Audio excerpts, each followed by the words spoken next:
Hello student, welcome to all of you. Next देखिए आप miscellaneous exercise का question number है ये 19। ये कह रहा है फंक्शन है f(x) equal to a x equal to 0 पर कैसा है, कंटीन्यूअस है ये। तब आपको बताना है कि f ऑफ 0 की वैल्यू बताओ। तो जो कंटीन्यूटी की डेफिनेशन होती है कि अगर कोई फंक्शन किसी पॉइंट पे कंटीन्यूअस होगा तो उस पॉइंट पर फंक्शन की वैल्यू उस पॉइंट से फंक्शन की लिमिट के इक्वल होगी। तो इसका सॉल्यूशन देखेंगे आप।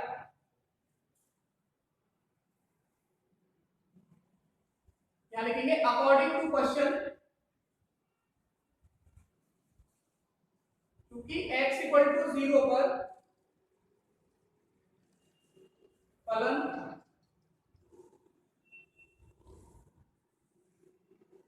सतत है। Since x equal to 0, the function is continuous. Therefore, f of 0 equal to limit x tends to 0 f of x. Limit x tends to 0 f of x कितना है आपका? 1 plus x minus 1 plus x divide x। यहाँ पे आप form check करोगे कि form कौन सी बन रही है। x इक्वल टू 0 करोगे यहाँ पे तो 1 का रूट हो गया। 1 का रूट क्या हुआ? 1। ऐसे इसको 0 करेंगे आप तो ये 1 का क्यूब हो जाएगा, क्यूब रूट। ये भी 1 होगा तो 1 में से 1 माइनस होगा 0 और नीचे 0 रखोगे 0। तो जो फॉर्म है वो क्या है? 0/0 की है। जो फॉर्म है वो क्या है? 0/0।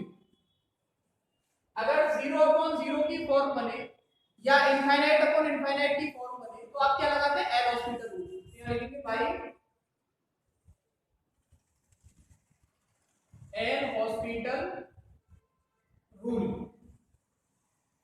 एल हॉस्पिटल रूल से क्या होगा? आपको इस अंश का अवकलन करना है x के सापेक्ष, न्यूमरेटर का डिफरेंशिएशन करना है विद रिस्पेक्ट टू x और ऐसे ही डिनोमिनेटर का करना है, क्योंकि यहाँ पे लिमिट जो है वो किसकी है? x की है। तो इसका डिफरेंशिएशन कितना होगा? ये जो लिखा हुआ है d/dx कैसे करना है? √1 + x ये लिखा जाएगा आपका d/dx 1 + x की पावर 1/2। एक फॉर्मूला होता है t/dx x की पावर n x की पावर n - 1। x की घात n का अवकलन x के सापेक्ष अगर करते हैं तो आता है n x की पावर n - 1। तो ये कितना आएगा? ये वाला इसी फॉर्मूले से 1/2 आगे आएगा। 1 + x की पावर होगा 1/2 - 1 यानी 1/2 1 + x की पावर -1/2। ये आ गया आपका 1/2 1 + x की पावर -1/2 माइनस। अब इसका करो आप इसी तरीके से। ये है d/dx, ये घनमूल है, क्यूब रूट है 1 + x का। इसको कैसे लिखा जाएगा? d/dx 1 + x की पावर 1/3। अगर क्यूब रूट होता है तो पावर कितनी होगी? 1/3। तो 1/3 आगे आ जाएगा और 1 + x की पावर कितना हो जाएगा? 1/3 - 1 यानी 1/3 1 + x की पावर -2/3। एलसीएम ले लेंगे 3, यानी हो गया आपका 1/3 1 + x की पावर -2/3 डिवाइड x का डिफरेंशिएशन करना है x के रेस्पेक्ट में। x का अवकलन x के सापेक्ष कितना हो जाएगा? 1। x के प्लेस पर क्या रखना है? 0। तो ये 0 हो गया, 1 बचेगा यहाँ पे तो 1/2 और ये 0 हो गया, 1 बचेगा यहाँ पे -1/2। एलसीएम कितना आएगा? 6 3 - 2 यानी कि 1/6। ये वैल्यू आ रही है f ऑफ 0। अगर कोई फंक्शन किसी पॉइंट पर कंटीन्यूअस होता है तो उस पॉइंट पर फंक्शन की जो डायरेक्ट वैल्यू है वो उस पॉइंट पर फंक्शन की आप जो लिमिट लोगे उसके इक्वल होती है। ठीक है, तो आप लोग इस क्वेश्चन को नोट करो। और मैं आपको फिर इसके आगे वाला क्वेश्चन बताता हूँ।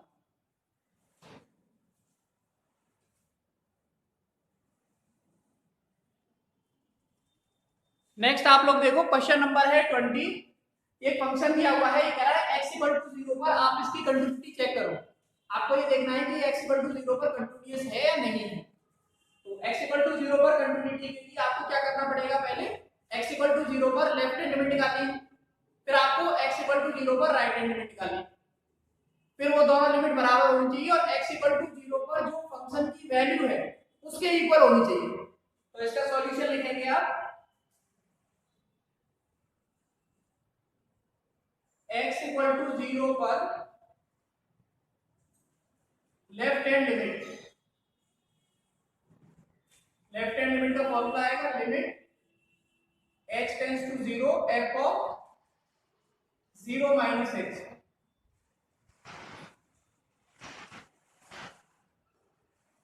या h के प्लेस, x के प्लेस पर क्या लगाना है, माइनस h, यानी e to the power minus 1 upon h minus 1 divide e to the power minus 1 upon h plus 1 limit h tends to 0 e to the power,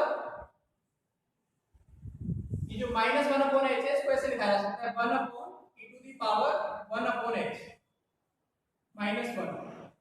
इसको क्या लिख सकते हो आप, 1 upon e to the power 1 upon h plus 1।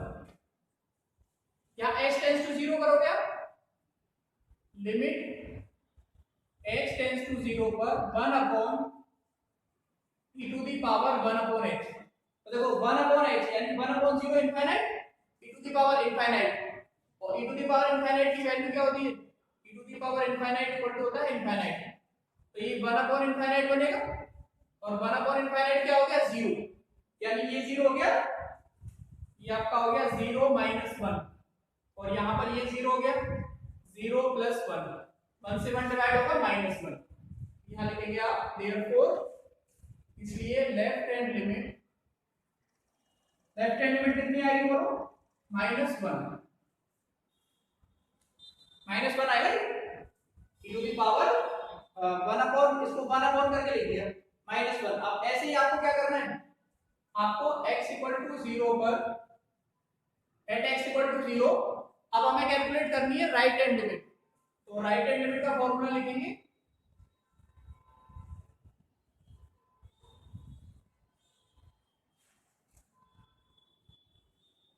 Zero plus h,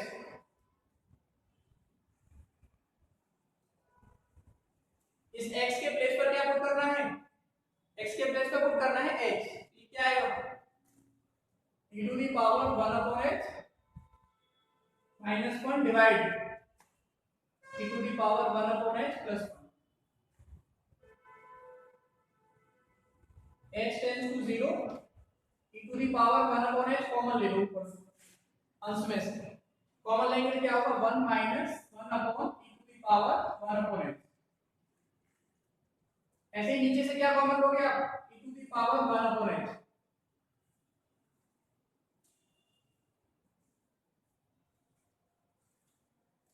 तो ये बचेगा 1 plus 1 upon e to the power 1 upon h, ये कैंसिल हो जाएगा इससे। यहाँ पर h टेंड्स टू 0 करोगे तो 1 अपॉन 0 इनफाइनाइट, और e to the power infinite कितना होता है, इनफाइनाइट, तो 1 अपॉन इनफाइनाइट क्या हो गया 0, तो ये 0 हो गया और ये 0 हो गया, क्या केवल क्या बचा यहाँ 1 और यहाँ पे क्या 1, यानी 1 अपॉन 1 बचा, ये आ गया 1। ये वैल्यू आ रही है इसकी right hand. Left hand limit देखो कितनी है -1 और राइट हैंड लिमिट कितनी है 1, यानी दोनों लिमिट क्या है, लेफ्ट हैंड और राइट हैंड दोनों लिमिट क्या आ रही है, अलग अलग आ रही है। अगर दोनों लिमिट अलग अलग आती हैं तो फंक्शन कैसा होगा, डिसकंटीन्यूअस। यहां लिखेंगे since left hand limit is not equal to right hand limit, इसलिए x इक्वल टू 0 पर फलन संतत नहीं है या सतत नहीं है। Hence the function is not continuous at x equal to 0 because both limit are different. Left hand limit is -1 and right hand limit is 1। Clear? तो इस मतलब ऐसे मैंने बहुत सारे क्वेश्चन आपको करा दिए हैं। फंक्शन बार बार चेंज होता है, कैलकुलेशन करने का तरीका थोड़ा चेंज हो जाता है, बाकी तरीका वही है, लेफ्ट हैंड लिमिट निकालो राइट हैंड लिमिट निकालो। और अगर अवकलनीय की बात करेगा तो लेफ्ट हैंड डेरिवेटिव निकालो राइट हैंड डेरिवेटिव। आसान है। अगर आपने एक बार केवल कैलकुलेशन की बात है तो कैलकुलेशन तो प्रैक्टिस से आएगा, इसको बार बार प्रैक्टिस करो। इस क्वेश्चन को एक बार दो बार में करके देखो, फिर उसको क्लियर कॉपी में लिखो। तो इसको नोट कीजिए, फिर मैं आपको आगे बताता हूं।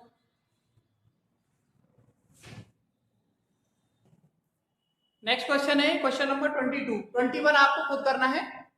ये कह रहा है आपको अगर x belonging to capital R यानी सेट ऑफ रियल नंबर, तो आपको इसकी डिफरेंशियबिलिटी चेक करनी है कि ये जो फंक्शन है ये कैसा है, डिफरेंशिएबल है या नहीं।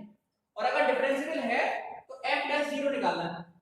मतलब पहला डिफरेंशिएशन ज्ञात करना है आपको किस पर, at point x equal to 0 पर। तो यहाँ इसके सॉल्यूशन पे ध्यान देंगे आप। सबसे पहले क्या करना है आपको, ये x equal to 0 x is not equal to 0 पे डिफाइन है, तो आप केवल इसकी जो डिफरेंशिएबिलिटी है वो x इक्वल टू 0 पर चेक कर लो। अगर ये x इक्वल टू 0 पर डिफरेंशिएबल हो गया तो ये क्या होगा, हर सेट ऑफ रियल नंबर मतलब प्रत्येक वास्तविक संख्या पर क्या होगा, अवकलनीय यानी डिफरेंशिएबल होगा। तो x इक्वल टू 0 पर पहले आपको इसकी डिफरेंशिएबिलिटी चेक करनी है। यहां लिखेंगे x इक्वल टू 0 पर लेफ्ट हैंड डेरिवेटिव अगर अवकलनीयता की बात करता है तो आपको क्या निकालना होता है, लेफ्ट हैंड डेरिवेटिव। और अगर सातत्यता की बात करता है, कंटिन्यूटी की बात करते हैं, तो हमें क्या कैलकुलेट करना होता है, लेफ्ट हैंड लिमिट और राइट हैंड लिमिट। यहाँ पे लेफ्ट हैंड डेरिवेटिव है।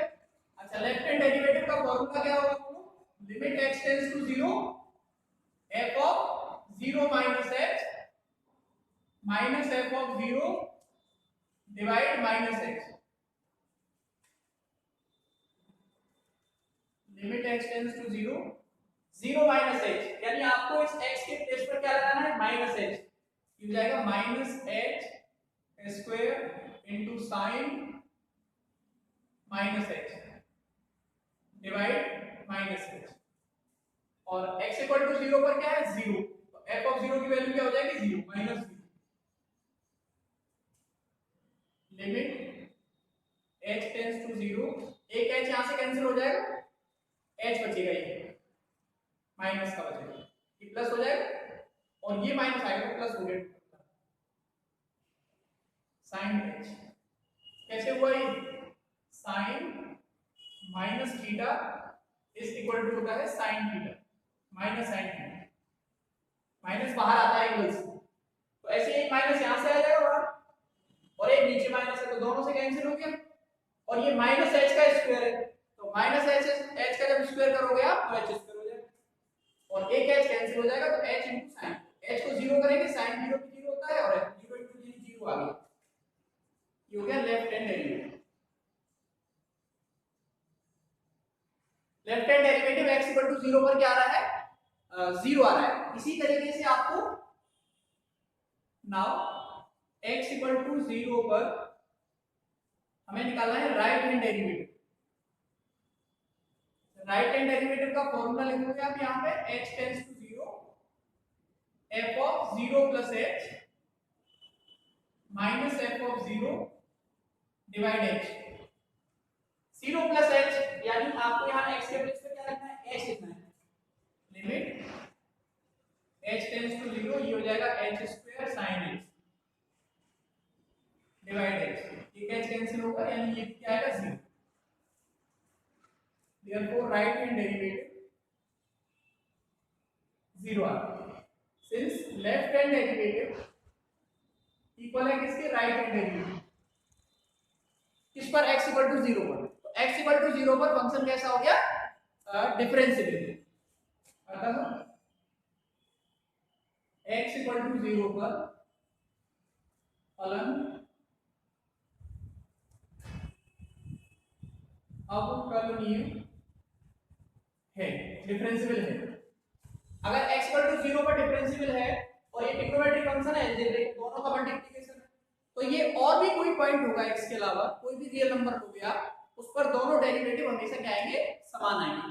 तो हर रियल नंबर पर क्या हो जाएगा, डिफरेंशिएबल। तो x इक्वल टू 0 पर जो डेरिवेटिव होगा वो किसके इक्वल होगा, लेफ्ट हैंड डेरिवेटिव और राइट हैंड डेरिवेटिव जो आ रहे हैं वो उसी के इक्वल होगा।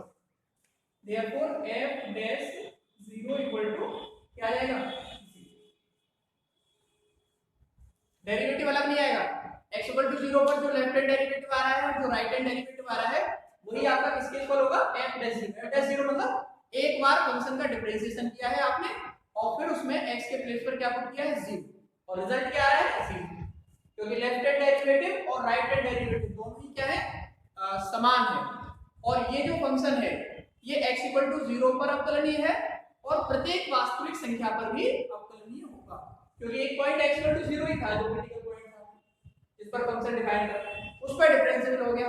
तो उसके अलावा अगर आप x के प्लेस पर कोई और पॉइंट लोगे 1 2 3 तो उन दोनों हर पॉइंट पर जो डेरिवेटिव होंगे लेफ्ट हैंड और राइट हैंड दोनों कैसे आएंगे, समान आएंगे। तो आप लोग इसको नोट करो और अगर इसमें कोई डाउट है तो आप मुझे पूछ लेना, वैसे इसको नोट कर लीजिए। ये क्वेश्चन नंबर 22 है।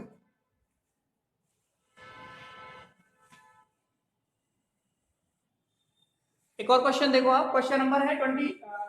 ये फंक्शन है आपका x इक्वल टू a पर इसकी डिफरेंशिएबिलिटी चेक करनी है, यानी आपको देखना है कि x इक्वल टू a पर ये अवकलनीय है या नहीं।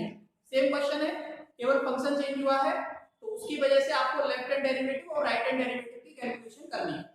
तो x इक्वल टू a पर at x equal to a left hand derivative, अच्छा लेफ्ट हैंड डेरिवेटिव का फॉर्मूला आपको पता ही है, limit h tends to 0 f of a minus h minus f of a divide minus h।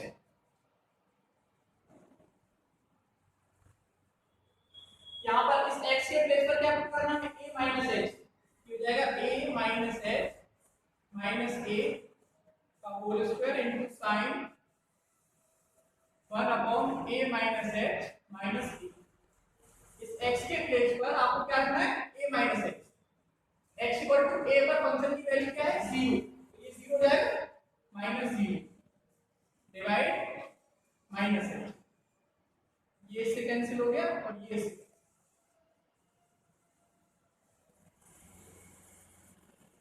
Limit x tends to 0 minus h का square करोगे h square, ये minus angle में बाहर आ जाएगा minus sine 1 upon h divide minus h, ये cancel हो गया और एक पावर यहाँ कैंसिल, h बचेगा ही, h के प्लेस पे 0 करोगे तो 0, तो 0 इनटू साइन 1 अपॉन 0 इनफाइनाइट। अच्छा साइन इनफाइनाइट की जो वैल्यू होगी वो क्या होगी, -1 और +1 के बीच में आएगी भी, उसमें आप 0 को मल्टीप्लाई करोगे तो क्या हो जाएगा, 0, यानी ये आएगा 0। ये हो गया आपका लेफ्ट हैंड डेरिवेटिव। तो लेफ्ट हैंड डेरिवेटिव हो गया 0। इसी तरीके से आपको x इक्वल टू a पर राइट हैंड डेरिवेटिव निकालना है।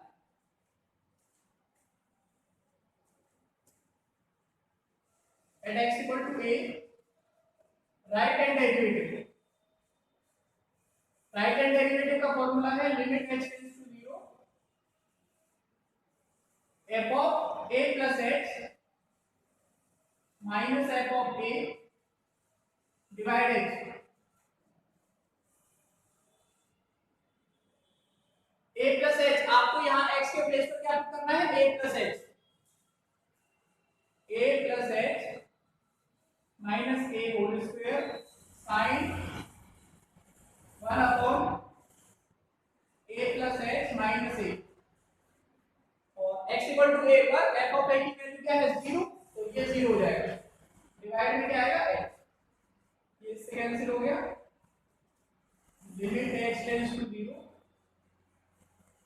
h square sine 1 upon h divide h, एक पावर यहाँ कैंसिल होगी, h बचेगा ऊपर, तो h के प्लेस पे 0 करेंगे, 0 0 का मल्टीप्लाई होगा उसमें तो 0 आएगा, यानी आ रहा है 0। ये है आपका राइट हैंड डेरिवेटिव।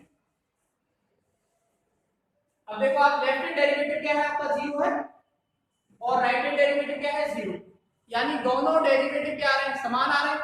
अगर दोनों डेरिवेटिव किसी पॉइंट पर समान आते हैं तो वो फंक्शन क्या होता है, डिफरेंशिएबल होता है। तो since left hand derivative is equal to right hand derivative, hence the given function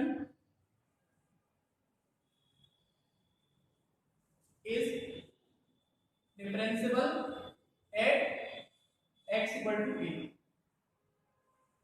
ये आपका आंसर है। ठीक है भाई, तो ये एक्सरसाइज है मिसलिनियस की, उस मिसलिनियस एक्सरसाइज का क्वेश्चन नंबर है 23। तो ये 23 क्वेश्चन तक मैंने आप लोगों को आज कंप्लीट करा दिया। अब इसमें केवल 7 क्वेश्चंस बचे हैं, तो उसमें से एक दो तो मैं आपको बता दूंगा और एक आध दो आप करना। तो आपकी ये एक या दो लेक्चर में आपका ये जो कंटिन्यूटी एंड डिफरेंशिएबिलिटी वाला टॉपिक है ये कंप्लीट हो जाएगा। और इसके बाद फिर हम लोग पढ़ेंगे डिफरेंशिएशन, फिर application of differentiation, integration, application of integration, ये एक क्रम है वो रहेगा। ठीक है, तो आपको 6th चैप्टर की जो मिसलिनियस एक्सरसाइज है 23 क्वेश्चन तक सब बच्चों की फेयर कॉपी कंप्लीट हो जानी चाहिए और इन सभी क्वेश्चंस को एक बार रफ कॉपी में प्रैक्टिस करके जरूर देखना है। हर क्वेश्चन को 2-2 3-3 बार आप करके देखिए, क्योंकि प्रैक्टिस होना बहुत जरूरी है। एग्जाम में जब आप इसको एक टाइम ड्यूरेशन में करोगे तो आप वहां पर एकदम सही तभी कर पाओगे जब आपको इसकी बहुत अच्छी प्रैक्टिस हो। अगर आपको आता है, आप सोचोगे मैं डायरेक्ट जाके वहां सही लिख दूंगा, ऐसा नहीं होगा। या तो आपको लिखने में ज्यादा टाइम लगेगा तो पेपर छूटता है, या फिर प्रैक्टिस की कमी होने के कारण आप कैलकुलेशन में मिस्टेक करते हैं कहीं, तो उसकी वजह से नंबर कटता है। तो वो एक भी नंबर ना कटे, इसलिए हमें क्या करना है, हर क्वेश्चन को 2-2 3-3 4-4 बार करके देखना है और फिर उसको फेयर में करके अपने पास रख लेना है और जब भी आपको टाइम मिल रहा है उसको रिवीजन करते रहें। और कोई डाउट आ रहा है, कोई प्रॉब्लम है तो आपको सर से कंसल्ट करना है, आप मुझे पूछ सकते हो और कोई भी आपके पास जो उसको पूछ सकते हो, कोई ना कोई बता देगा कि ये कैसे है। ठीक है, तो यहाँ तक के काम को सभी स्टूडेंट कंप्लीट करेंगे और इसके आगे की जो बातें हैं वो हम इसके आगे वाले लेक्चर में करेंगे। ओके।